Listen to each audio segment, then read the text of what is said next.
उन्हीं अंग्रेजों ने कहा हमें नाम इंडियन दे दिया। हमने कहा यस वी आर इंडियंस। लेकिन उन्हीं अंग्रेजों ने क्या कहा, ये आर्य तो बाहर से आए। इंडियंस का मतलब ऑक्सफोर्ड की डिक्शनरी में है those who are outdated, old fashion, अवैध संतानें, मतलब नाजायज, नाजायज औलादें। क्यों नाजायज? क्योंकि क्रिश्चियन लॉ के अनुसार जो शादी चर्च में नहीं हुई है वो मान्य नहीं है।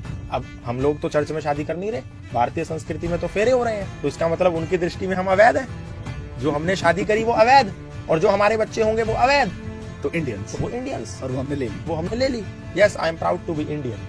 अब आप देखो अमेरिका का कोई अंग्रेजी में, जर्मन में, रशियन में कोई और ट्रांसलेशन है?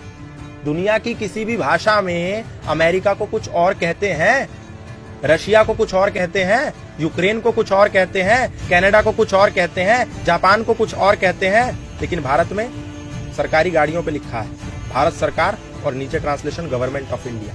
What is this? What is this nonsense? Bharat का ट्रांसलेशन अंग्रेजी में इंडिया कैसे हो सकता है? भारत मतलब भा प्लस रथ, भा मतलब ज्ञान और रथ मतलब लिप्त। जो ज्ञान में लिप्त वो भारत है, जो लोग ज्ञान में लिप्त उनको भारतीय कहते हैं। आर्यवर्त, आर्य मतलब क्या? श्रेष्ठ।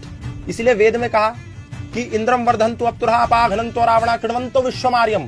क्या ये कहा कृण्वन्तो विश्वम इंडियन, कृण्वन्तो विश्वम हिंदू, कृण्वन्तो विश्वम मुसलमान, यहूदी? नो, कृण्वन्तो विश्वम आर्यम।